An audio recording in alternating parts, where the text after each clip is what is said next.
Welcome to part 2 of Competency 8. In this video, we will answer questions relating to applications of exponents and logarithmic functions. Use the following for question 1. So they give us a formula. D equals 10 times the log of I over I naught.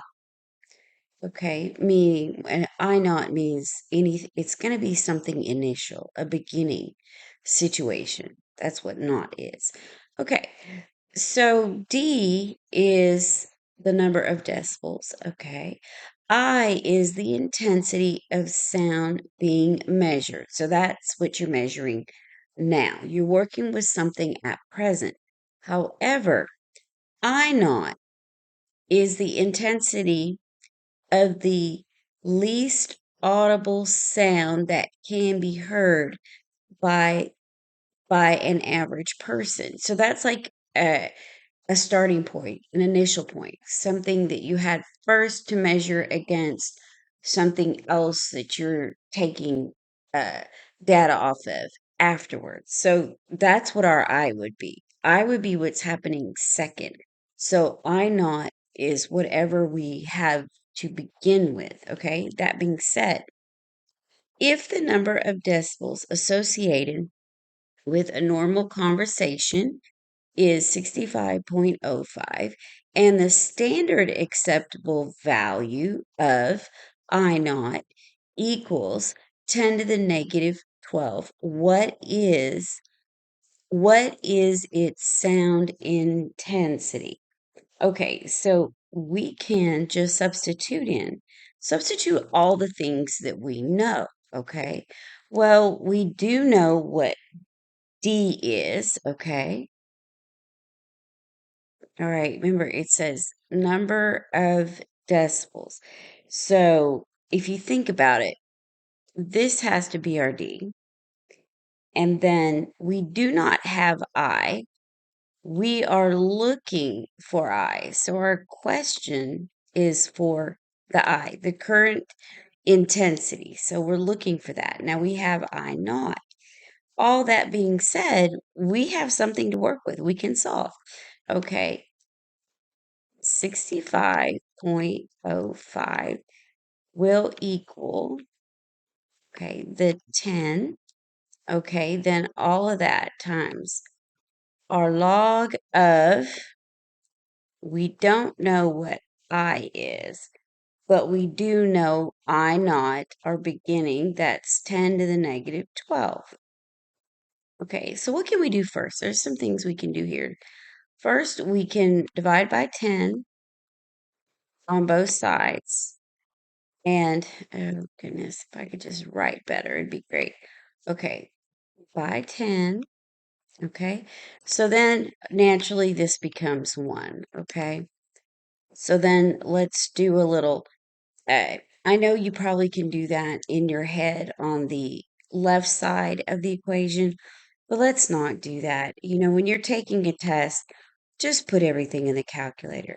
Okay, so we're going to take the right side of the equal, and that is going, of course, just move over 1 decimal. I mean, I'm sure that you saw that happening. Okay, so 6.505 will now equal, okay, that's going to give us this log kind of hanging out there on its own. And we're going to have I, which is what we're looking for, and 10 to the negative 12. Okay, so really, what do we have here? I'm going to put this in parentheses. Then again, like in other videos, I need to point something out to you. See right here, I'm going to put a highlight right there. When we talk about a general log and we just write down, we say log of this, log of that, we put it in our calculator. This whole time, we are actually going with, and it's an assumption that we are making, that is log base 10. You know, just as a lot of things are, in different situations, we have a base 10, counting from 1 to 10. Decimals are a base 10, okay? And I'm sure that you know these things. But that's what we're doing. We're making this assumption. Okay, now that that's being said, there are some things that we can do. One thing that we need to look at, if this is in the form, which we have it in the form of just log, and here, let's see here. I'm already in that color. See here, this whole parentheses for the log, the I over 10 to the negative 12, that is going to be our argument. And then 10, the base, of course, that's base 10, log of 10. So what do we get? We will have 10, okay, and what's our exponent? The answer that we have here, we bring that down, and that becomes our exponent. You see what I'm doing? I am using the basic form of the exponent, okay?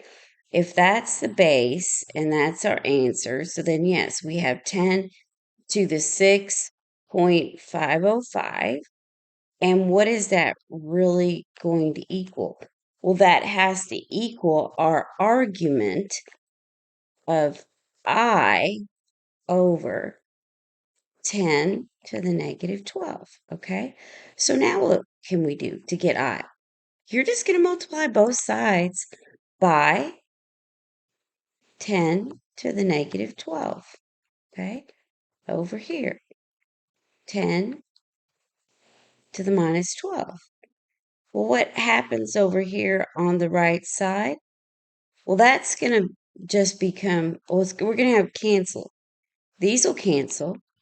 Now, actually, we do have I isolated. So this is what we need to put in the calculator to get that value of I. So let's put that in the calculator, okay? So we have 10 carried up to the negative 12. I'm going to move over. Don't forget to multiply. And then I'll have 10 carried up. And then you have 6.505. Now let's push enter. Okay. Now, what do we see? Now, I want you to read the calculator exactly as you see it. See that negative 10 on the end?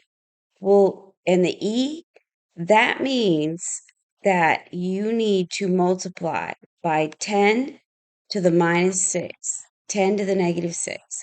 And if you look, that's what your ABCD options, take a look. Only one of those doesn't have times 10 to the minus 6. See, it's a plus 6, so get rid of it. Okay, now, how do we deal with the other end? Okay, now let's look over on the left. I see 3 point. Okay, that is how it should be written. You should see 3 and then a decimal.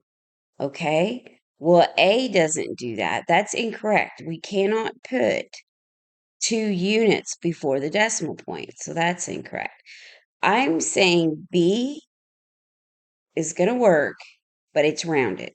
Now let's look at D. No, that isn't going to be accurate. It's improper scientific notation. We're going for scientific notation too.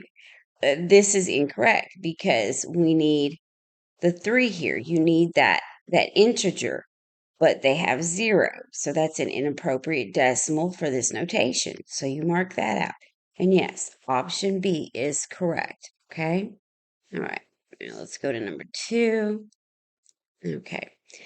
Currently, the population of Townsville is 5,400. If the population grows at an exponential rate, now that's important when it says exponential rate of 2.5, what is the population in 7 years? Okay, so we have t equals 7, and we have our rate equaling 0.025. You have to take that decimal, okay? You have to move your decimal over, rather. Okay, so now the minute it said exponential, okay, grows at an exponential rate, that's exponential growth. And that setup is P is our present value. Well, we're looking will be what will be the population. So that's saying further on from now, P is actually future value. They use P, some situations they use F. So it doesn't really actually, I'm sorry, it doesn't mean present value. It means possible value. It could also mean future value. In this case, what would it be? Okay, well, possible value. Okay. All right. So they're asking for P. But then the next thing is we need P of O, P naught. And I told you naught is a beginning value. Well, this is our beginning value, okay? And then that would be E to the rate times the time. This is the equation that we use. Now, you may see it in other forms. You may see A equals A naught E to the RT, okay? I could write my E better so you could actually, okay, here. That's a bit better. Okay, so we are looking for P. So what do we need to put in the calculator? Well, we have the value of P naught. That's 5400 E to the 0.025 times 7. We're going to enter it in the calculator precisely the way we have it written. Okay, so we need 5400. Okay, then we need the E, which is second divide. See the blue E? That's what we want. There it is. Now do your caret up and type in the exponent exactly the way you see it. Okay, all right, so that's decimal 0.025 times 7. And look at how it's entered. Make sure it looks like what you have written down so it's correct. So let's push enter. And that would be the value. We would end up 7 years later, 6,400, and we need to round a little. Looks like it could be 6,433. And that's what we have. And of course, if you look at the other options, of course, A is absolutely incorrect. That'd be logically just not plausible, not with a 2.5% growth. You know that's just outrageous. Now, the other ones you would, well, maybe B, maybe. It's not correct, but okay, it could satisfy. But C is just outrageous because of that 2 point. That doesn't make sense.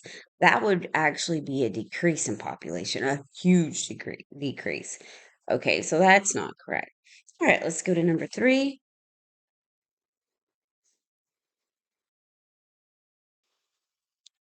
Use the following for question 2. We have m equals 2 over 3 log of E over E naught. M is magnitude. E is the energy released by the earthquake. Well, that by they mean the one that we're working with at the time. And E naught is the energy released by a small reference. So that's like something prior we can measure against.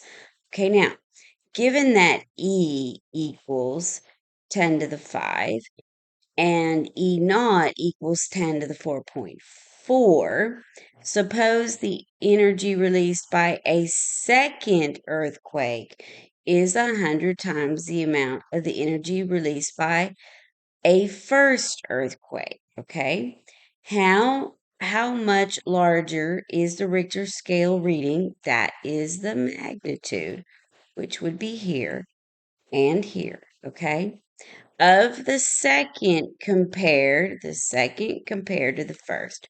What do we need to do?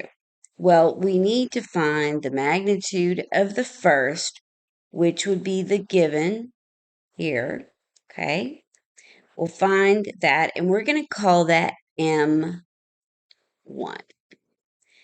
Okay, and then we will find the magnitude of a second one called for a second earthquake we call M2. And then they want us to compare those two values. And this will be M2 minus M1.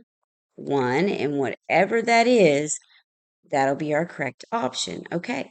So for M1, we use the given. Okay. So that will be 2 over 3 log of E is 10 to the 5 and E naught is 10 to the 4.4.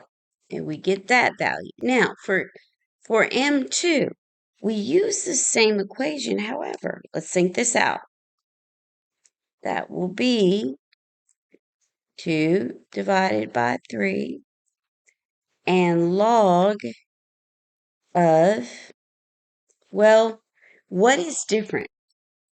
They said, suppose the energy released by a second earthquake is 100 times the amount of the energy released by the first.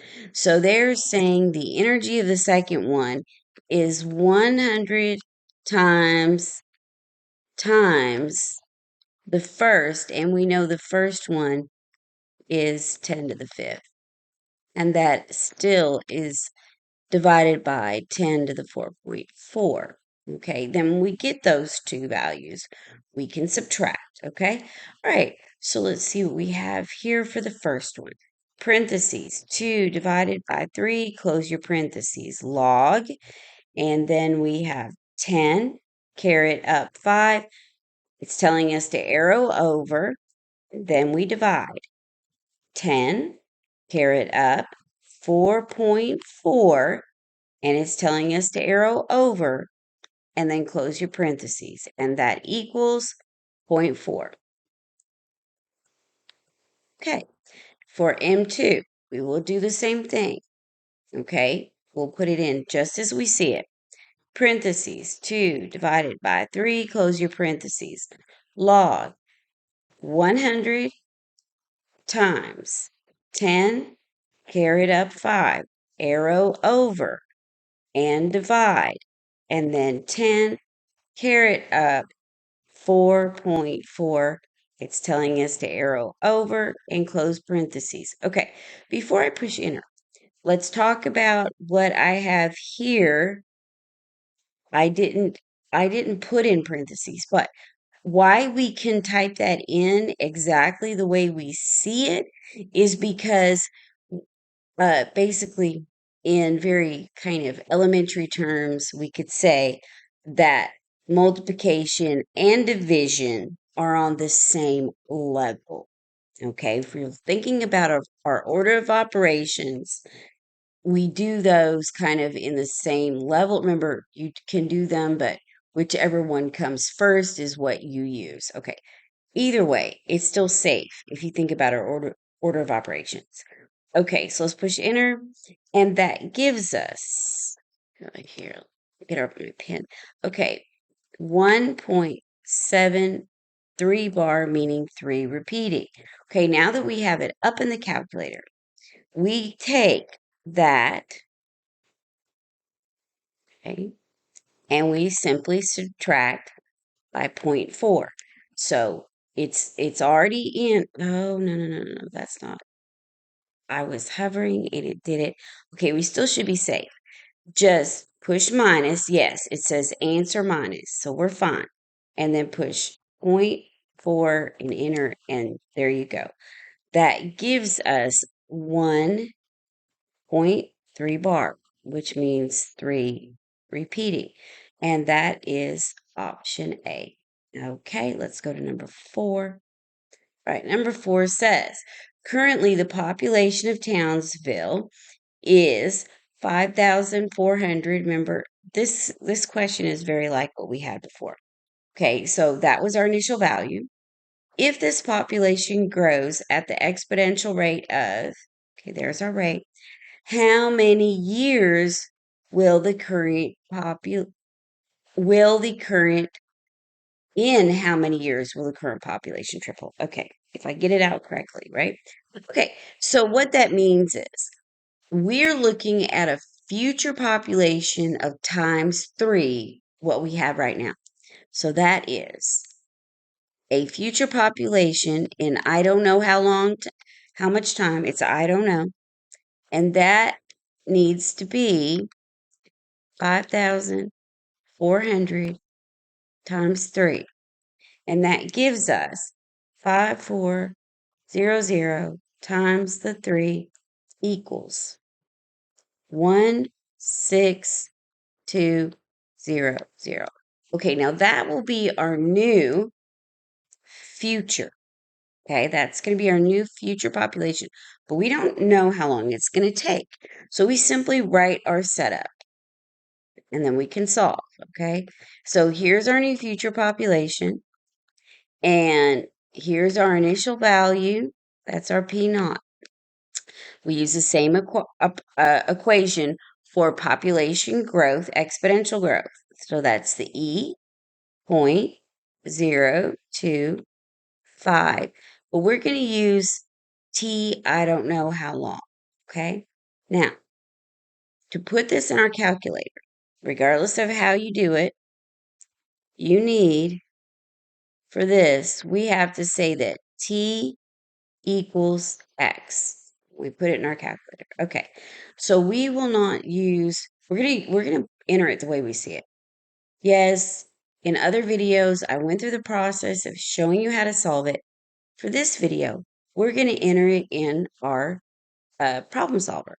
So push math, arrow up, and we need C, numerical solver. Push enter. Okay, I have it pre-entered. Okay, I already have it entered. So as you see, E1 is here. This is your E1. So whenever you're dealing with it, it's probably best just to go in order from left to right. So left is E1. So all of this is your E2. Okay, we have it entered.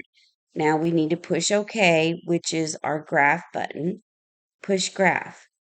Okay, now this comes up with the correct answer, but sometimes when you push enter the first time, it gives you an answer that from a prior equation. So what you need to always do is be in the habit of pushing twice. Okay, yeah, and that looks like we're okay. So the answer would be rounded. So that's rounded 43.9 years is what they have. So that is the option that we need to select. Okay. All right, let's go to number 5. Use the following for questions 5 and 6. Okay, so they're giving us a half-life equation. The H does stand for half-life. Okay, right here. And of course, T is time. A naught is initial value, and the A of T is the amount left. Okay, what we're looking for after the half-life. Okay, so number 5 says a radioactive substance has a half-life of 10 hours. So H equals the 10. And initially there are 50 grams of the substance. So the A naught is 50. How many grams remain after uh 15 hours? And that's our T. So what do? Let's just fill in what we have. A of 15 equals the 50 grams times the half. Okay, the half, and that will be to the T is 15, 15 over the 10. So we enter that in the calculator the way we see it. Okay, so 50 parentheses, 1 divided by 2 parentheses, caret up, and that is 15 divided by 10. Arrow over, and then push enter. And that gives us a value that we can round to get option A. Number 6. Initially, there were 180 milligrams of a radioactive isotope. After 4 days, 30% of the isotope has decayed. What is the half-life?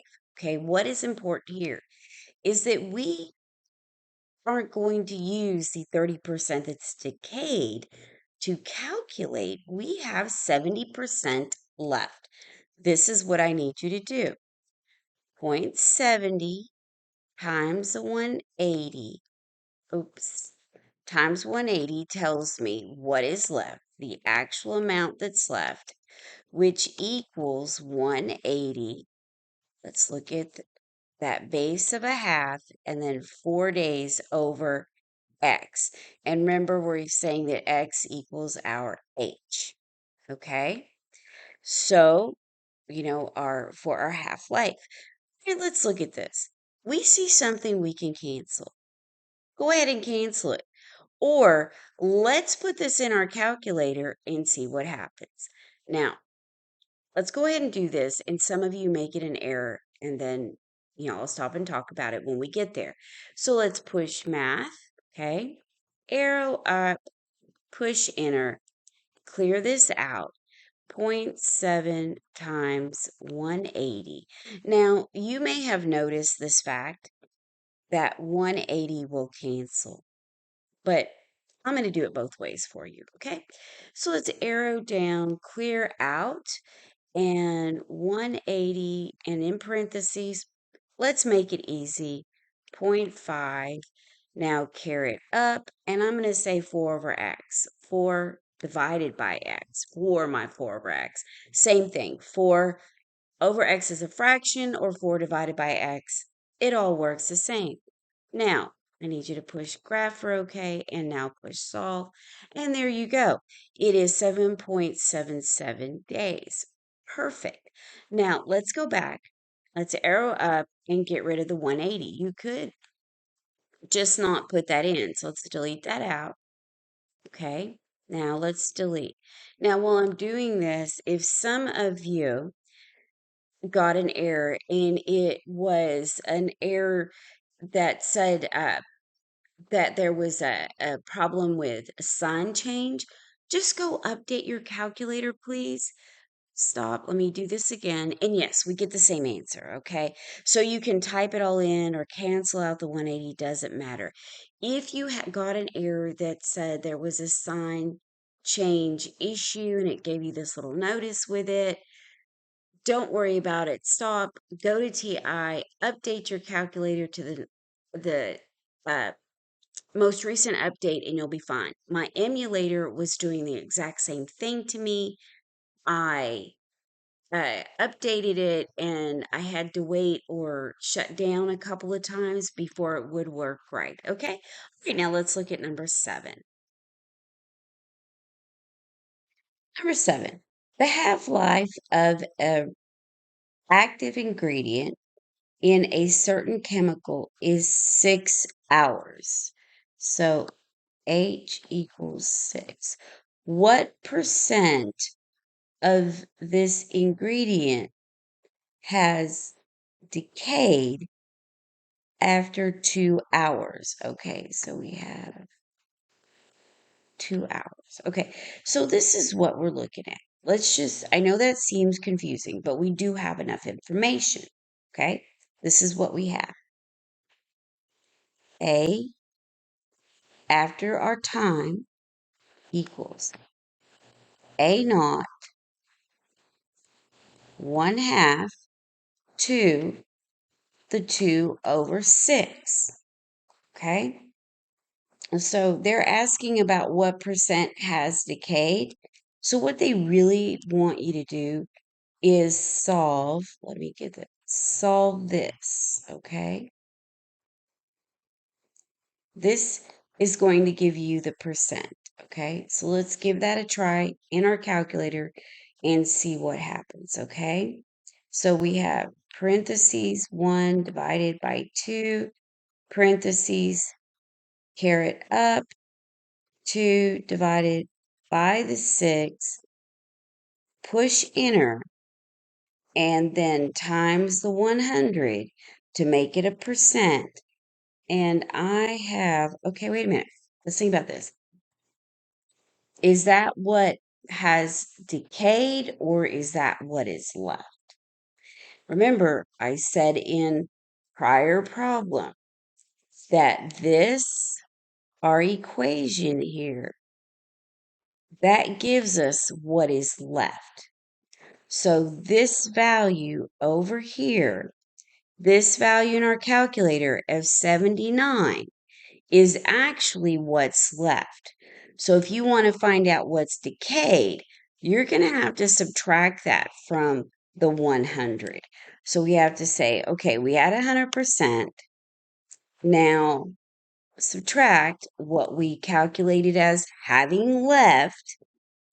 Okay, remember I went up, highlighted it, I captured it, I pushed enter to capture. Now I have it set up, I push equal, and that rounds to about 20.6. Yeah, that's what they have for A. So that'll round to option A. Okay, you just simply have to remember what the equation is really talking about. The equation itself is giving you what's left. It doesn't give you what has decayed. It's just something that we have to remember. Okay. All right. So let's go to a different type of application in 8 and 9. Okay. This is a little different. All right. They're saying for number 8, for a given function f, its derivative is directly proportional to f of x if f of 4 equals 12. Write an explicit expression for f of x. So let's think about this. Okay, now, all right, we're talking we're talking about the derivative, and we're looking at this. And I know there was in our rules of exponents, it isn't super obvious.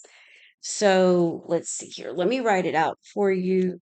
Unfortunately, let me see here where it is. Not super obvious. No, I'll just have to give it to you, unfortunately. All right. So we know that a number, and we are given a number 12, right? So what we know about this is that a value that is ax equals 12.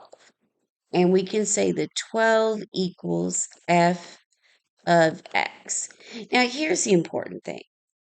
If you were given this question in a practice test or the actual state test, they would give you all the information. It would be explained and or they would tell you what formula or what situation to derive it from. I'm just giving it to you. Okay. This wouldn't happen on an actual test. You would not have to just sit and try to figure this out. Okay. Because without good context, that question doesn't really make sense. I just knew what to do. Okay. So that being said, what do we really have? Okay. Okay. We have 4. So we know that f of 4 equals, well, that context is the 4 is my a, okay? So, or it's my exponent. I'm sorry. This would be my exponent. So I have a to the 4 equals 12. So exponentially, that would actually be, if we're looking at exponents, f of x is y. Okay, so I know that AX equaling 12. I know that this is a y. F of x does equal y. Okay, so A is the base. Okay, and x is the exponent. Okay, so the way they have it written, this 4 is the exponent. And that's why I'm explaining it to you, because for a good question, a proper question, all of this would be set up prior. Okay, right? You would not be left like this without guidance. All right. So now we know what our setup is, our pre-thinking here. Well, I can I can find A actually quite easily. It's simply this. A equals, okay, we use the fourth root of 12, and that's my value of A. Okay, now that I've given you a good setup, now we have something to work with. Okay, so what does that really mean? Well, if f of x equals A of x, and we know what A is, right? Then we know that f of x will equal, go up here and look here. Let me get, okay.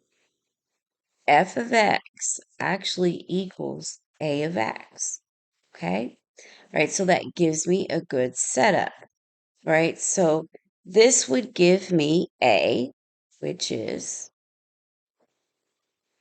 12 to the fourth root with the fourth root and x, right? Now, well, how do I find my option? Well, I just put that in this.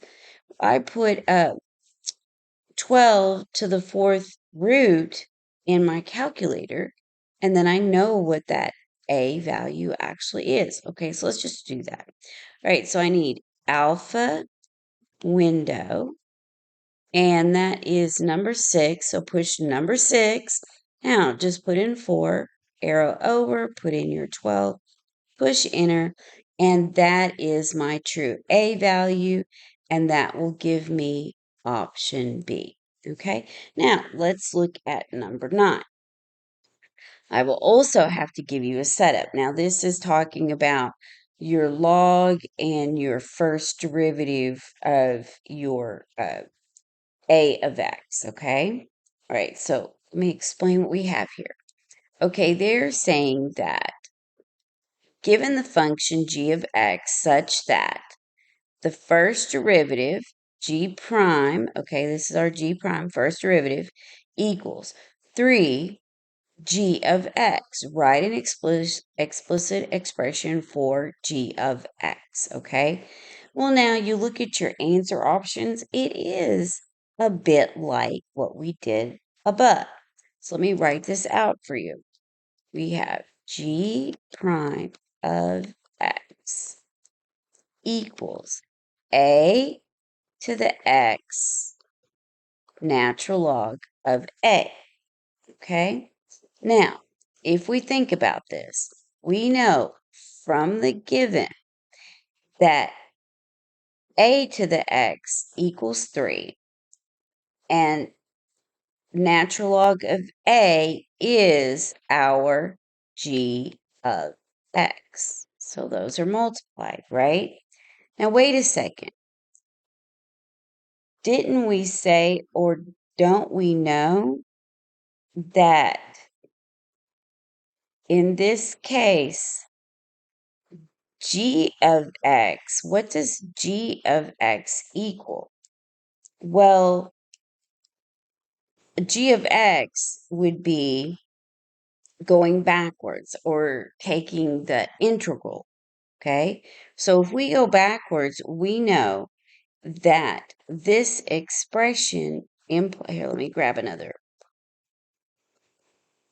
color. Okay, so if this is g prime, and if you remember your rules of derivatives, okay, which is actually in a different video, so I will give that to you. We know that g of x simply equals a to the x, which is what we used up here, the highlighted portion of 8. Instead of f of x, we have g of x, and we know that. Okay, so let's look at what that actually, in the end, what does g prime of x actually equals, with all this being said, 3a to the x. Okay, when we substitute everything in and think it out, all right? That's what we have. All right, so it's strange, but that's what they mean. All right, so we need to solve for this. Okay, so actually, let me write all this out. So we have this. Let me circle this. We have 3x, but what is 3x equal to? Okay, here. That is not what I intended. That. Oh, good. It got rid of it. Okay, so 3a to the x actually equals ax to the natural log of a, because we're saying that a prime began with this, and now we're saying that g prime, we're saying it actually equals 3 times a to the x.